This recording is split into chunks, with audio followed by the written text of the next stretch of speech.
Cool. Okay, well, good start.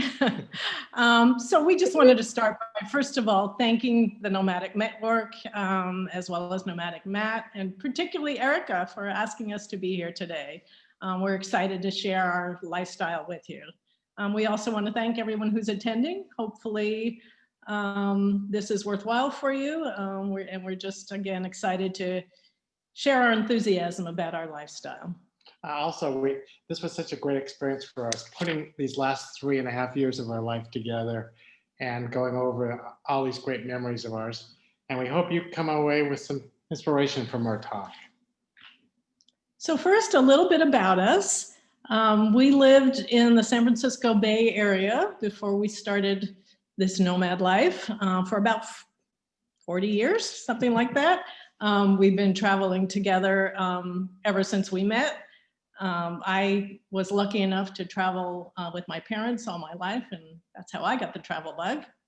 My parents traveled by car, so I did a lot of, I come out of Seattle area, I do a lot of traveling up and down the West Coast. I drove all the way up to Fairbanks, Alaska, and down to San Diego several times in my life. So I'm kind of a car traveler in my past. Yeah, and the decision to change to this lifestyle, and actually neither of us can remember how we actually came about it. But we both love to travel, clearly, and we wanted to be in warm weather year round. So we considered for a while having just a summer place and a winter place somewhere outside the States. But there was nothing really keeping us any particular spot. We loved the idea of longer, slower travel.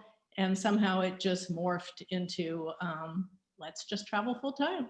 At the time, we didn't know anyone else that was doing the same thing. This picture is our first day as nomads. Everything has gone in our life. We've gone through a hectic last few weeks. We're at SFO, getting ready to get on our plane, heading to Paris to start our new life as nomads. So it's just, we love this picture. Yeah, it's really iconic for us. It represents our new life. How we got started, we started planning about 1.5 years before we really got on the road in May of 2017, and thought we had all the time in the world. So we obviously had to do several things. First of all was dispose of all our belongings. We really kept very little, and we used many methods to sell, give away items. One that worked really well for us was Nextdoor. It's a local neighborhood networking app. We also had to find a virtual mailbox. So the one on the left is what we chose, traveling mailbox. We get all our mail via email, scanned. We changed all of our financial life to online. We had most of that done already, but the last few things we switched to online. And on the lower right, you will see the last day, still some of our stuff going to the dump. Yeah, I mean, I was surprised. Again, we had so much time, but time ran out. The last 2 weeks, we were busy. Took a load up to Ashland. We planned a party to say goodbye to all our friends. And the last day was, again, still getting rid of items from our house before we got on our Uber and headed off to SFO. So once we got all that behind us, how do we travel? We are outside, generally in a normal year, outside the US about 10 months a year. So we travel overseas. And we travel as light as possible. One small carry-on backpack and a very small European style suitcase is all we take with us. And we keep on moving. We go by air. That we don't do RVing. We're not that type of retired couple. And we use airline miles to get the long distances underway. As I mentioned before, we travel mostly in warm weather. So we'll be in the hemisphere that's warm at that time of year, or a place that's warm year round. We also find us being gravitated towards water and islands. So we spend a lot of time in those kinds of places. The duration of our travel varies. We stay places anywhere from 2 nights, 2 to 3 nights, to 2 to 3 months per location. We've been trying since the beginning to do more longer stays, but we also like just being tourists sometimes and visiting for a few days at a time. We spend time in 2 places every year on a regular basis. The first is Ashland, Oregon, a town that we love and we've come to know well. And normally we're there in August and September every year. And then also Belize, where we are now, we generally spend from November, December, January doing some side trips. And we're always on the lookout for 1 or 2 more places that we want to return to every year. Have some ideas, but haven't found what those places will be yet. So our itinerary building starts with us about 15 months before we take off for the year. And we use Belize as our jumping off point to start our travel. We've been trying to always go to the West, maybe in Australia, Southeast Asia. We do long distance planning on our airline flights 11 months out because that's the earliest you can make them. And I like to have a planned schedule pretty much. And we try to mix and match places we go every year, such as Australia, with other places we're trying to get to, maybe Myanmar or someplace like that. Yeah, Patrick is bigger on planning in advance. I'm a little bit more flexible oriented. So really our compromise is kind of doing the big picture, planning it and having our flights, and then waiting maybe a little bit till we're in a location to plan more of the details. You know, you never know what opportunities or what new things we might learn about while we're there. On the right is a picture of a screen print from Kayak Trips. This is our invaluable tool for keeping track of what our itinerary is.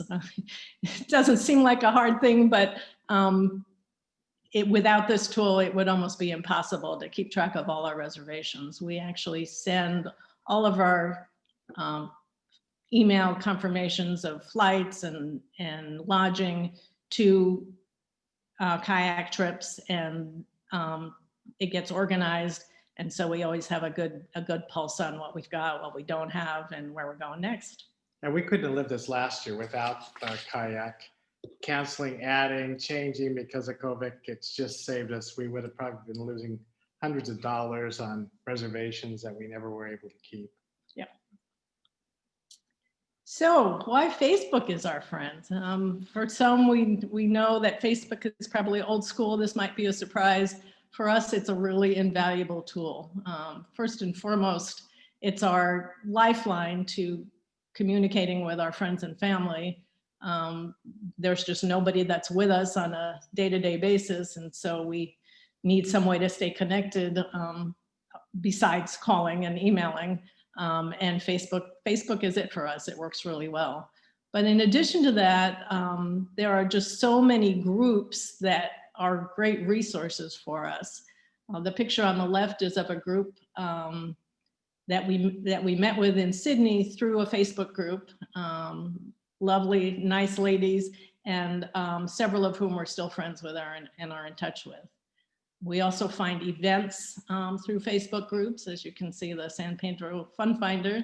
That middle is our itinerary. From time to time, we publish our itinerary on Facebook so that our friends and family know what our plans are. And very often we get some of them to join us, which is always thrilling. Or they'll just give us tips and their curiosity is satisfied. I mean, it's always amazing to me what Iris finds on Facebook. Every once in a while, she'll go, wow, I just found a group in XYZ. And then an hour later, oh, when we're gonna be there in a couple of weeks, I've already got us a reservation meeting with someone there. So we're meeting people, we're just doing everything through this Facebook grouping. Yeah, another example is before we were going to Cuba, I joined a Cuba travel group and met somebody there that was going to be there at the same time that we were, our friend Yuta, and she's from Switzerland, but we met her in Cuba, spent a couple of nice days with her, and actually saw her again in Laos the following year. This gives you an idea of where we've gone over the last 3.5 years, all the amazing places. So what we've done is over 40 countries these last 3 years and 300,000 miles of travel. I mean, the one thing that really amazed me, because I thought we were kind of sitting still, was what went on in 2020 after March. We just kept on moving. We got nowhere to sit, so we just kept on moving around the world. So we wanted to share some of our highlights over the past few years with you. It was actually pretty difficult to choose one since we've had so many amazing experiences and we love just about everywhere we go. But this one just jumped out at the Camino. Both of us said when we were starting on, where have we gone that we really love, that we really want to tell somebody about? And we said the Camino. So the pictures on the bottom left are the mile marker at the beginning, which is, it's 790 kilometers or 500 miles. We did it over 40 days, took our time, we didn't rush. Got to enjoy things a little more than people on vacation. And that picture next to us is two of us celebrating making the 500 miles. Up in the top center, that's a mile marker, which I really enjoyed, but everybody needs to see these because not only does it say how many more miles you have to go, it points the way. And on top of there is a pair of tennis shoes, which I don't know the story behind them, but it's probably someone that had 2 pairs of shoes, too much weight to carry. They left them, hoping some other pilgrim would pick them up and use them and take the place of their sandals or something. So there's a saying along the Camino gives back. Camino provides. Provides. Yeah. So we had many wonderful experiences and days on the Camino, some better than other, however. The 2 pictures on the upper right are of a day that was a little bit trying and challenging for us. For those of you that know the Camino, this was the day that you climb up to Osabrero. So one of the very longest and steepest treks of the trip. And I don't know how it happened, but we took a wrong turn and actually went out of our way by about 5 extra miles that day. And so we were walking through these little towns, not knowing how to get back on the Camino. And I wouldn't even really call them towns. They were just little gatherings of about 5 or 6 homes each. And they were all empty and deserted, not a soul to be seen. And we were looking obviously for somebody to help us find our way back. So finally, I poked my head into a window where I saw a light and saw this sweet little old man who didn't speak a word of English, but we were able to communicate, and he was kind enough to come out with us, walk with us for a little bit, and point us back on our way. The picture of the dog, this is, again, we're getting discouraged, we're walking, we're going uphill, it's all uphill this day. We come to another little set of 5 houses or so, and on the houses in the area of Spain, the breadman puts bread on people's doors in the bags they put out there. Well, this dog just happened to decide it was lunchtime, and he went and got that set of baguette and to take off for his lunch. So it kind of made us feel a little better about the day, that maybe things are going to come together for us. And the lower picture, again, you know, the meeting people is the very best part of most of these experiences. This is Amy and Susan, both of whom we met at different times on the Camino. They are still friends. I think actually they're on the Zoom meeting today. And we've been able to see them both since the Camino ended. And again, just one of the very best parts of traveling. I mean, with Amy and Gil, we met them the first day at a little rest stop where you got a bite or a cup of coffee. And we met them along the way as we were walking. With Susan, we were at a restaurant. I heard a person talking in English. We decided, let's invite her over if she wants to have lunch with us, which she did, which was great. And we kept on meeting up with her too along the way as we were walking. So we spent several weeks in Southeast Asia a couple of years ago, another big highlight of our travel. These pictures are of Myanmar, Laos, and Cambodia. And on the left is a collage of all people in Myanmar that wanted to have pictures with us. So this was not at our initiation. We sometimes forget that we're as interesting to them as they are to us. And this was outside the big cities. Probably never seen anybody that looked like us before. And each of these different groups asked to take a picture with them. And of course, we love that. And then on the far right is also from Bagan, Myanmar, just a place with thousands of beautiful old temples that we really enjoyed, despite the heat those days. In the upper middle picture is with Yuta. She's on the lower left there. She's the woman that we met in Cuba and then spent time with in Laos. She had lived there for several years, and so was able to kind of give us an insider's view into the Buddhist religion, and we actually took part in some ceremonies, and it was quite a unique experience for us. On the lower right is a bamboo train in the countryside of Cambodia. This used to be used for tourists, used to be used for transport, and is now kind of more of a tourist attraction, but a very fun and interesting experience. These are, you can see the train, it's a bamboo platform and it's got wheels underneath, and there's one track for traveling in both directions. So whichever side has less weight, less passengers, actually has to be disassembled. The platform and the wheels taken off the track, the other train passes, and then trains put back together, and you're on your way. Another highlight we had was last year before COVID caught up with us was in South Africa. I mean, they're wonderful wine countries, getting out on a safari, seeing the animals out there up close and personal. I mean, the lions get within about 3 feet of your car. It's unreal what these guys can do. And the penguin was just the kind of the diversity of the animal life in South Africa. And on the upper right was another certainly a highlight of being in South Africa. These are some local South Africans that we met through another couple we know that are from South Africa, that were a crew on one of the sailing trips we've taken in the Caribbean. And Sanette on the left is the sister of one of the crew. So they put us together when they knew we were going to South Africa.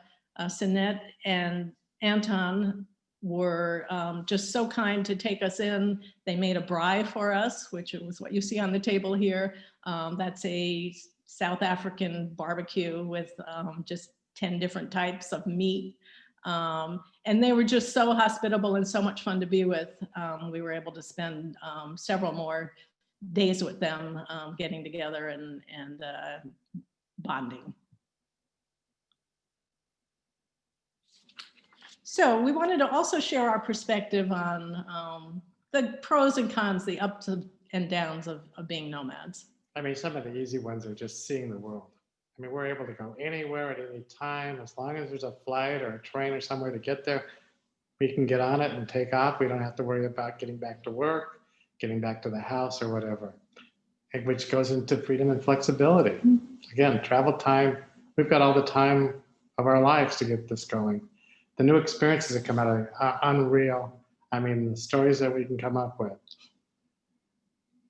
We have a few responsibilities. I mean, I always think it's kind of funny, but it's like we don't have to worry about the toaster breaking. That's somebody else's responsibility. We don't have a toaster. Meeting new people.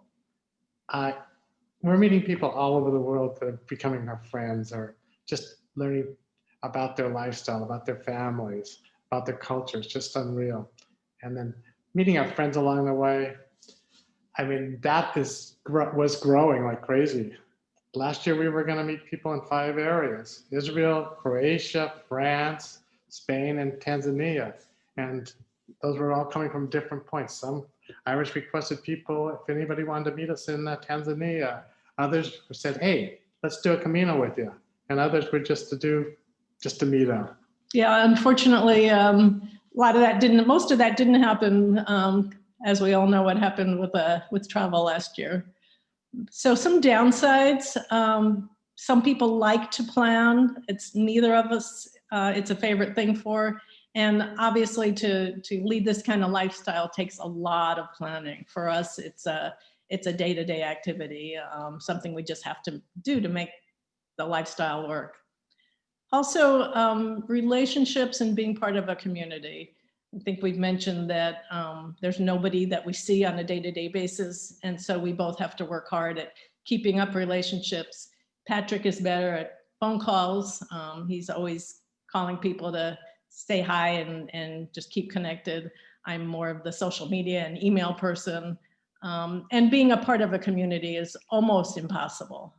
So if those things are really important to you, might be something to think about before you become a nomad. We have limited stuff, that's good and bad. Sometimes we'll have to buy something we don't have with us and discard it later, or do without, not really a big deal. We've been trying to eat much healthier since we had until last year gained a bunch of weight and become a little bit unhealthy from all the restaurant eating. And it is difficult in many places to eat the kind of food we want to eat and stay healthy. But we get kitchens when we can and try and cook ourselves. Medical resources obviously are always a challenge. We are fortunate to be very healthy. What we've done is gotten some of our regular doctors in Ashland, where we spend 2 months, Ashland, Oregon, and some others in Miami, where we seem to go in and out of pretty often. And we're just lucky that we haven't really had to worry about medical when we're doing other travel. And last but not least is challenging during this challenges during the pandemic. It's the one time where, yes, it might have been nice to have a home base to go back to and to hang out. Travel has become much more difficult, much more complicated. We've been lucky enough to manage to keep traveling and keep finding places where we can go, and actually had a really great year, but probably not the best time ever to be a nomad. Yeah, I think the pandemic challenges that we've worked around, flexibility is really big on that one. I mean, we've had flights weeks before we're going to go, so these have been canceled. We're just not going to that country anymore right now. So we just wanted to share some of the things we've learned along the way. I think one of the biggest that I'm still learning about is slow down. If we don't get to an event this year, let's do it next year. If we don't get to a village right now, we can get there tomorrow or next week. We're not on a 2-week schedule anymore. We're on a 52-week all life schedule. Another thing we've learned is location. It's like we try to get our accommodations as close to the center of maybe a historic area or by a historic site. So we don't have to spend time traveling to and from. Let's just go see it, relax, enjoy what's there. Another thing is we do walking tours to get the lay of the land. Those go anywhere from big cities like New York, Paris, down to a little town or more smaller communities right now.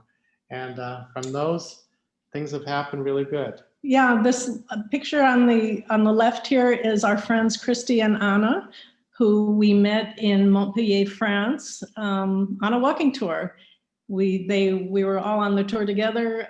We had lunch with them afterwards, and then they were only in town for a couple of days, but we took a day trip with them that second day, and have remained friends, remained in contact since. And walking tours are another way just to meet other travelers.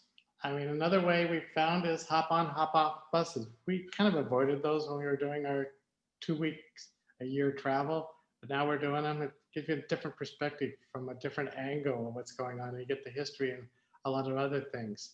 And then just taking the public transportation to see the areas that you really aren't going to get into or enjoy other parts of the city that are just sitting out there that you can get to. Yeah, so meet locals, meet other travelers. To us, those are the highlights of most trips of ours, and do what you can to make that happen, and don't be afraid to meet people. So to wrap up, We hope you learned a little bit about what it's like to be a nomad, maybe been a little bit inspired. We're happy to answer any questions and share what we've learned. And we hope you take something good away from our presentation. My goodness, thank you so much, Iris and Patrick. That was such a great presentation. I honestly, my favorite part of the whole thing is just like seeing how many people you've met and like how many people you continue to meet and how that really colors your journey. And, you know, that definitely has shown throughout your whole presentation. And I feel like I would love to meet you on the road. I would love that too, Erica. We have a ton of questions, so I'm just gonna get started. If you have more questions, feel free to drop them in the chat. But you know, you guys have done a great job asking the questions, so it might get answered anyway. First of all, we have some questions about just your like life beforehand. So Chris is asking, what is your state that you actually like belong to? Do you have a Okay, so wait, so I think, is she saying we're from the Bay Area of San Francisco, California? Again, I grew up in the Seattle area. Iris grew up in New York. And so is that like where you claim you are? Like, is that? Oh, our legal address. Oh, yeah. We actually changed our legal address to his brother's house. It happens to be in Washington State. Okay, perfect.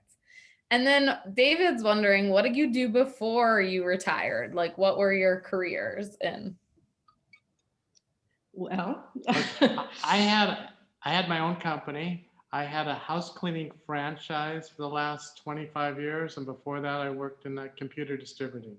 and I worked for a large corporation, worked for a big bank and in a staff position. You know, we weren't rich. We're still not rich. We were just able to save and invest. And I think that's maybe what people are asking. Yeah, probably. The next time, how are you able to finance your journey? Obviously, you don't have to go into the details, but you know, if somebody is wanting to do this, like what are some tips that you've used that have worked for you to finance this journey?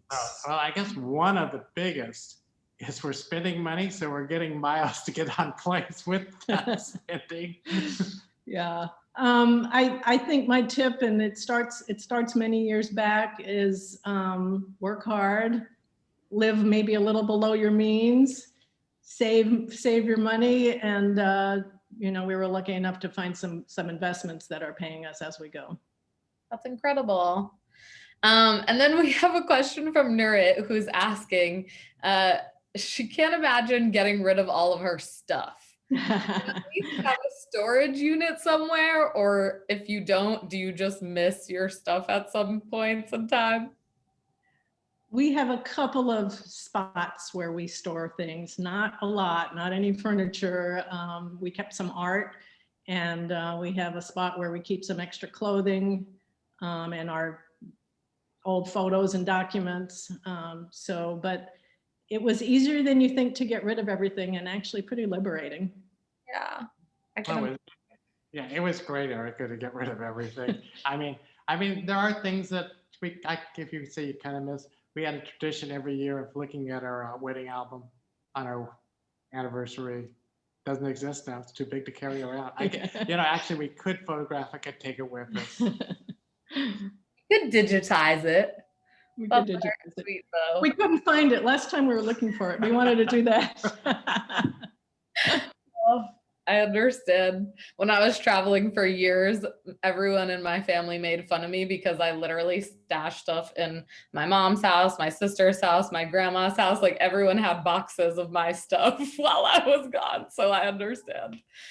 And then we have a question actually that's more on par with, do you have a monthly budget for yourself, or do you try to stick within some sort of range, or how do you deal with that? That's great. I love the range part. No, we don't really have a budget. And part of this goes back to when we were first married. We had a budget for like 3 or 4 years, and we both stuck with it so well. It was kind of like it just worked. So it's kind of like I was like, well, what do you think about spending this much for a room? And I got, Yeah. you can spend more than that if you want.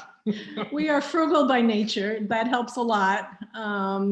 And we go all over the spectrum. We do some really inexpensive trips and lodging, and once in a while we splurge. So Wow. no budget. Well, it sounds like you did create some sort of like foundation of a budget, like in your first few years of marriage, which actually is sort of like creating a budget for the rest of your life, right? Kind of. Yeah. Cool. And then we had a lot of questions about insurance and how you handle health insurance, whether it's travel insurance or American health insurance. So we're lucky enough, I guess you could say, to both be on Medicare now. That pretty much only works in the United States. I just actually did another review of should we get some other kind of insurance, health insurance for travel. We've got travel insurance, but that's not really health insurance. And our conclusion was this is just for us, that it's not worth it. It's really expensive, and in most countries, just paying as you go is way less expensive than having insurance. And we're healthy, and we plan to stay that way. Yeah, the last couple of years we've gone to Australia, and they sell insurance to foreigners dirt cheap. Yeah, that's right. That you can use in Australia, or that you can use or Australia. Once you leave Australia, it ends. But Yeah. it could go on for quite a while, because we the last couple of times we've been there about 2 months, and I just pick it up when I get there. And Yeah, that's unusual. That's the only country where we've done that. But yeah. that is good to know. So just to clarify, you can book a trip to Australia, stay for 2 months, have literal Australian health insurance that you can use for doctors and stuff like that to get surgeries, and then you can leave. yes, insurance in Australia is mandatory. Well, not for travelers. No, travelers have to have some form of insurance too. There's a disagreement there. Wow, that's incredible. I'm all about, demystifying the fact that like Americans have the best healthcare. I think that a lot of other countries have much better and cheaper and more affordable healthcare. So if that's something that you're really questioning, like do your research. There's actually a lot of tourism that goes on in the medical community for people that can't afford healthcare in America. And I've gotten quite a few things done in South Korea, Costa Rica, places where they have top-notch healthcare, but it's at very cheap prices. All right, so I hope that sort of answers that. And then there was a question: have you had any medical scares while you were on the road? Should we talk about? Go ahead, whatever it is. So this past year, Patrick started having big trouble walking up hills, just totally feeling out of breath and with no energy. We waited till we got to the States, to Oregon. And as it turned out, he had a pacemaker put in on the spot when he was going for a medical test. So he needed that pacemaker. We were lucky that the timing worked out the way it did, and it all worked out. But I guess you would call that a medical scare. We didn't know it was a scare till we heard the solution. That's it. Yeah, I'm glad that worked out and you were where you were and you could get it right on the spot. So. We are as well, yeah. Amazing. Elia was wondering, and you already said this sort of, but do you ever have family and friends join a trip? Maybe you could tell us about a time that somebody joined your trip. We've had so many. We've been so blessed. It's really made our friendships and family connections grow. I see my friend Ellen, who travels with us a lot, smiling over there on the screen. She has been on many trips with us. When we're in Belize, we often travel over Christmas and New Year's somewhere else. And she has joined us in Colombia, Peru, Cuba, Anywhere else No, other on those places. trips? Belize. So yes, Ellen as well as family members. Yeah, it's been great.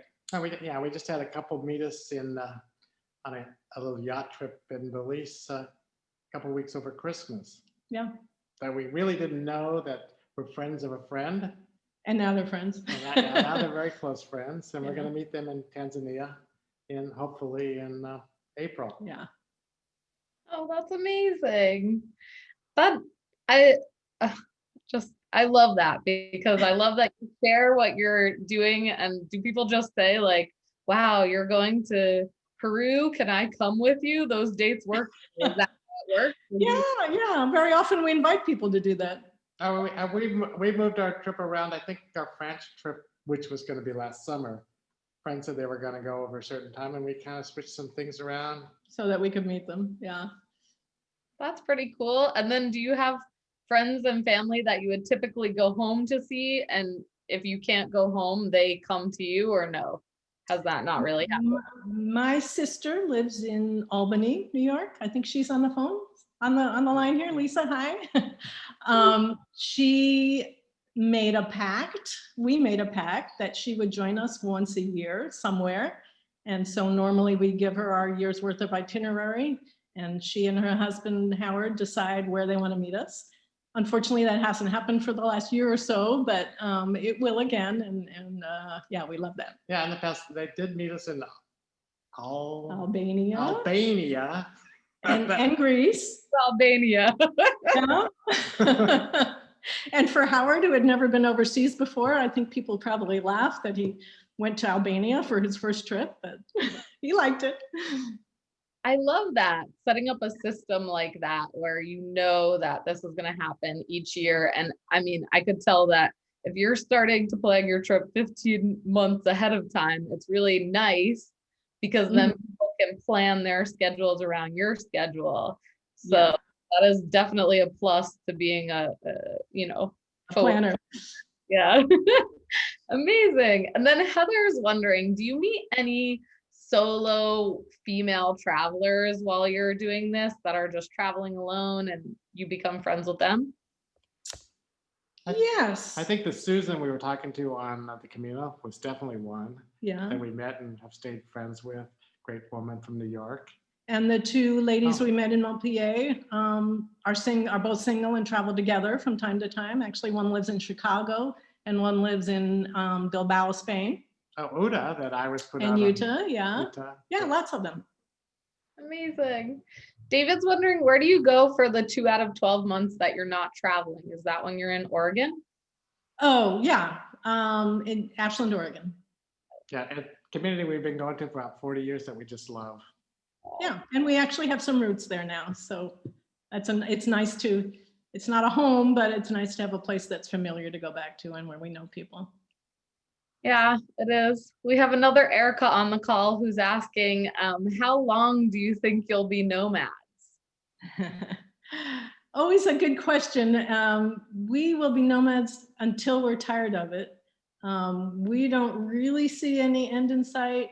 I think my guess is what will happen is we'll find maybe 2 or 3 more places that we like to spend a lot of time in, and we'll maybe rotate, and then travel in between. Yeah, I guess health, knock on wood, health keeps on going well for us. Amazing. I love that. I love plugging into communities that I'm already a part of. It makes it like a seamless entry, instead of having to relearn a country every few months to keep going back to places is really special also. There's definitely something to be said for familiarity. Mm-hmm. And then we had a few questions on tours. Do you take tours when you go? I know you said the bus tours, but do you take like group tours if you were to go to Southeast Asia or Africa or places where you hadn't been before? Generally, no. We like independent travel. We like to do what we want to do when we want to do it. So for the most part, no. And before we retired, a couple of times was all. Okay. Wonderful. Rebecca's asking, what was it like to be crew on a sailboat, and would you recommend it? Oh, I love that one because we weren't the crew. No, our friends were the crew. So I don't know how to answer, but we go on catamaran week-long trips in various places around the world with one particular company that we love, and we meet, so you're with the crew and the passengers for a whole week, and you get to know people pretty well, which is fun. Yeah, it's a crew of 2 and then usually a group of 8 to 10 people that are on there. That's like your group tour experience. I guess you could call it that, yeah. Yeah, okay.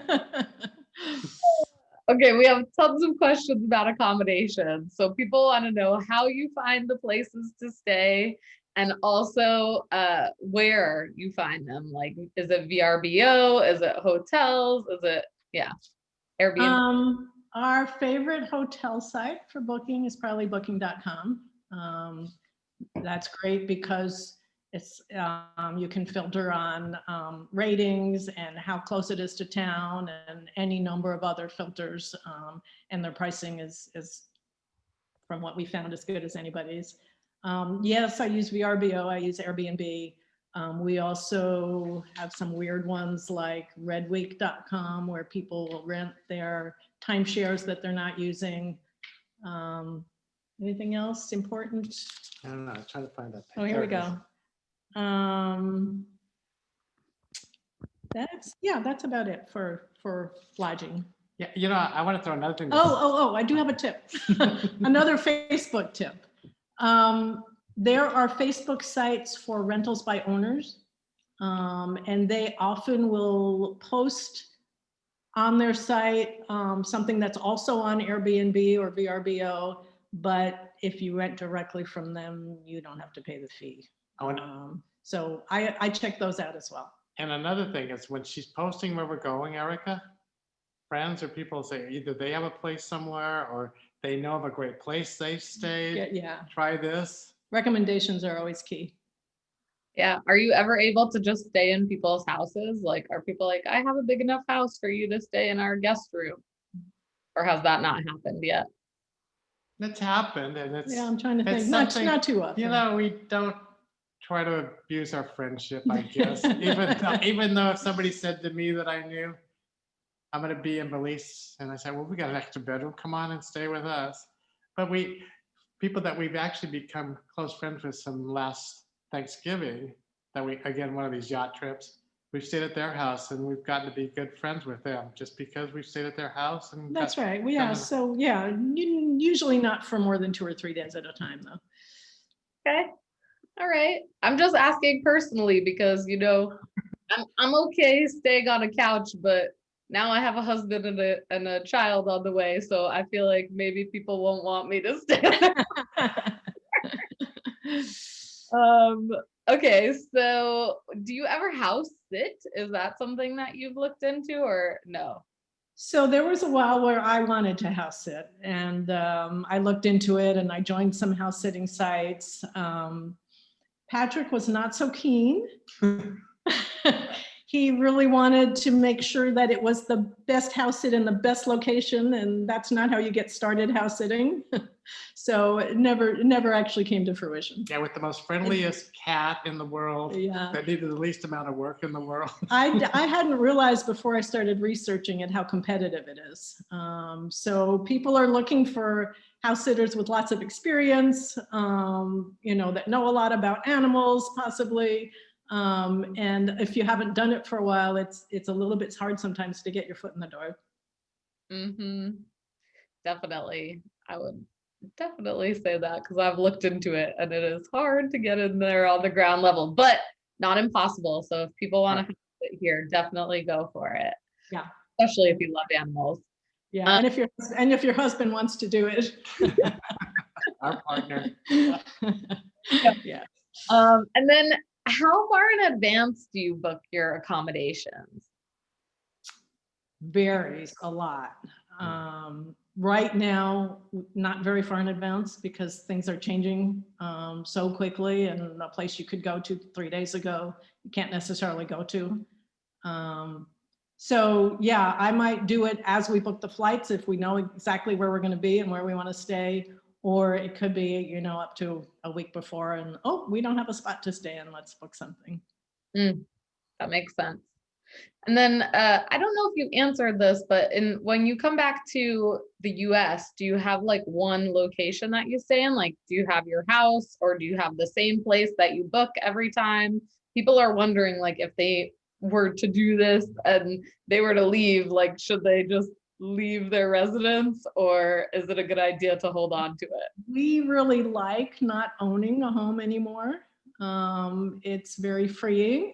We have an Airbnb that we stay in Oregon every year. We're good friends now with the owners and they know we're coming every year and it works perfectly for us. Amazing. And then Jennifer was asking, do you think you will eventually get a legal residence in a country that you return to each year, like Belize? Belize, no. You have to stay here a full year without leaving to get residence, and we don't ever see doing that. So maybe somewhere else if you know, if it all works. Hard to say. There'd have to be a lot of pros to getting another residency. Yeah. Awesome. And you know, the EU would be great to have a residency in because then you could stay longer, but we'll see. Depending on where those other new places we find we want to spend time every year. Amazing.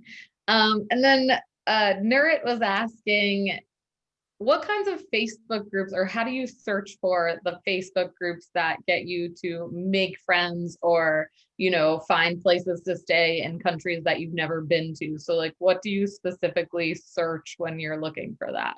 So when we're going to a new place, I will just search on that place, or, you know, or expats in the name of the place, you know, that kind of thing. And usually once you find one site, it'll link you to others.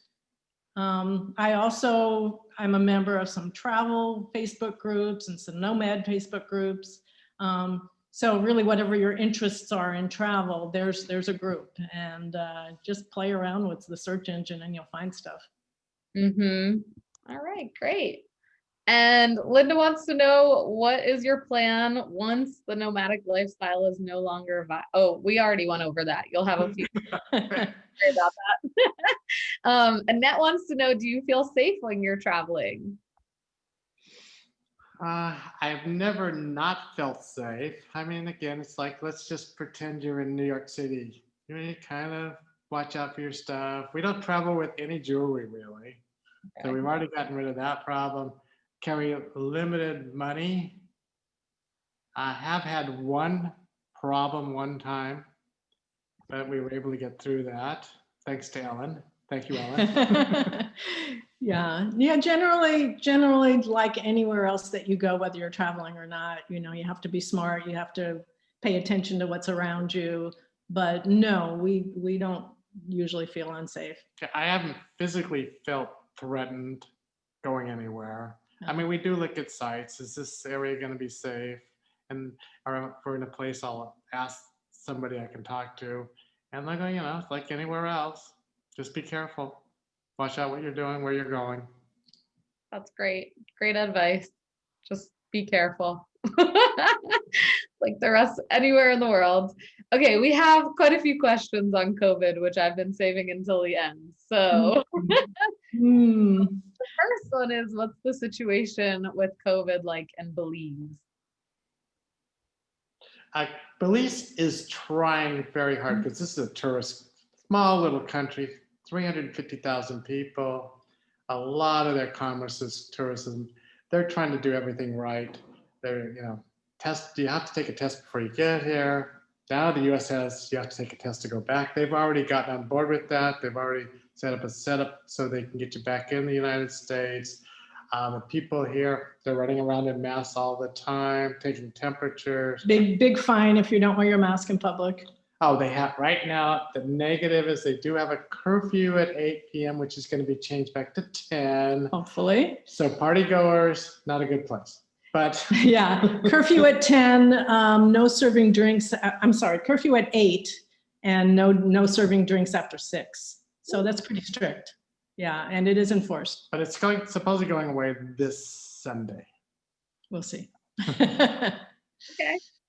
And then Annette is asking, during COVID, many countries state only essential travel. So have you run into that, or how has that come up in your journey?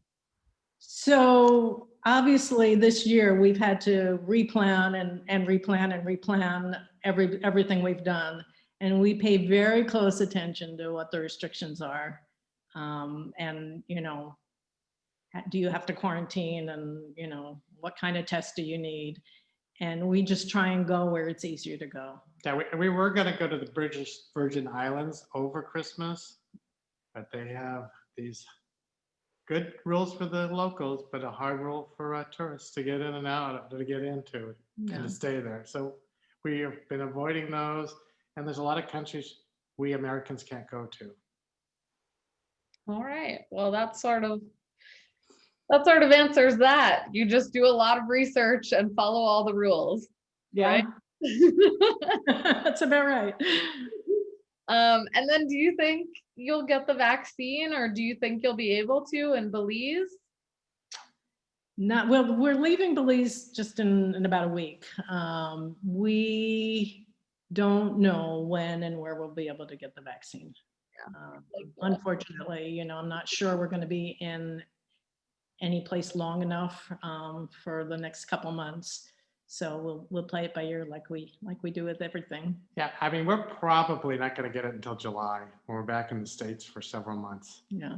So, but you know, we've gotten by for 10 months, and by following standard procedures, washing hands, face coverings, and so on, we've made it so we can continue to do that. Knock on wood. Here, great to hear. I'm glad you're safe. And then we just have a few random questions. So Kias wants to know if you'll do another Camino. Our plan was last year to do Camino number 3. We've actually done 2 already. Yeah, maybe. We love it. It's kind of addicting. Yeah, we're not gonna do a super long one anymore.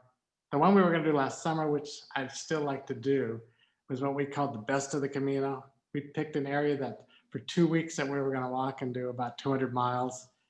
And we were gonna do it with friends. And so that would be what I would do. I wouldn't do this 40-day thing again.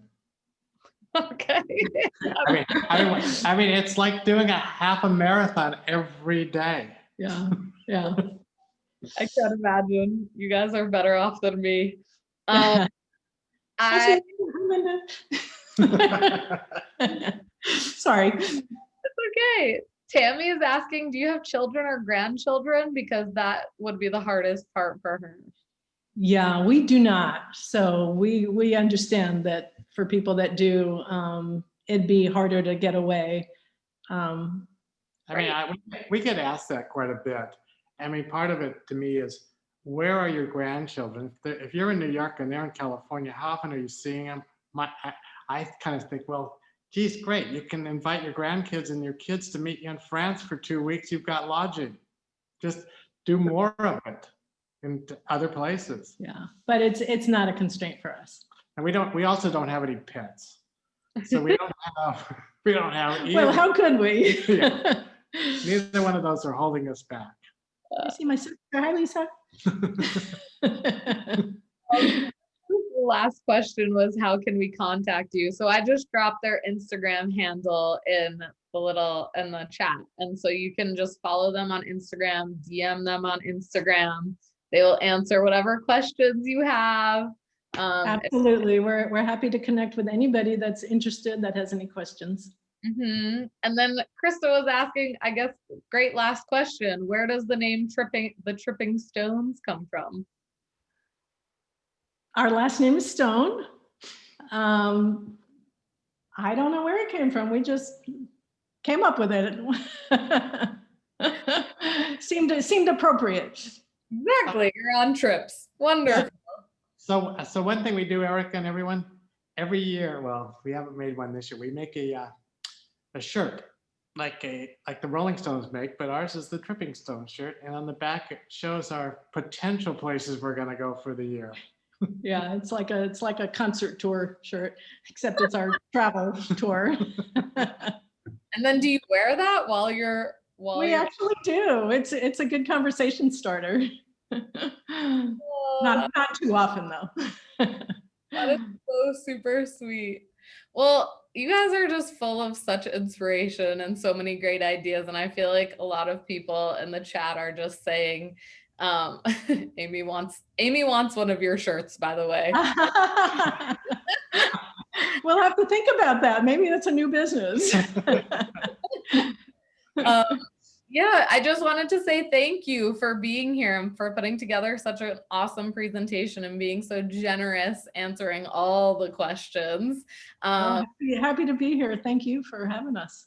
Oh, well, we love having you as a part of this community, and I'm so glad that you showed up to that Portland happy hour and shared your story. Very inspirational. I'm so glad you were able to share it with so many more people. Before we sign off, I'd just like to share my screen again and show you a little bit about what's coming up. So, for those of you who said this was your first event, and that was a lot of people, how to find more awesome events is at thenomadicnetwork.com/events. It's where we put all of our events, and we right now have 3 different kinds of events. One is like this, where we get awesome people to come and present on a specific topic. Then we also have happy hours, like tonight. If you're in the Chicago area or anywhere nearby, you can join in on their happy hour tonight, and that is where you actually get to unmute yourself, speak to each other, and meet people that also are obsessed with travel in your area. And we also have book clubs, which I'll talk more about, but I just wanted to highlight a few of our upcoming events. Next week, we have Brooke, who has MS, and she still travels the world. And so she's going to come talk to us about traveling with a chronic illness. Next Wednesday, we have Nomadic Matt, who's going to come on and share about how to save for a trip. This is like his bread and butter. This is what he teaches all day long. So come and bring your questions. And then on Thursday, we have another community member, Susan, who's going to teach us how to plan a culinary focused trip that supports local communities. So she's all about food and travel. I don't know if anybody likes to eat while they travel, but if you do, come here. And then we also have Krista, who's on the call. I think she's still on the call, who's going to be talking all about exploring national parks in the US. So please, there's so many, sign up for as many as you'd like. And then this is our next book club. It's February 3rd at 12 p.m. We're having Don George come and discuss how he wrote, why he wrote, what he wrote in The Way of the Wanderlust. It's an amazing book.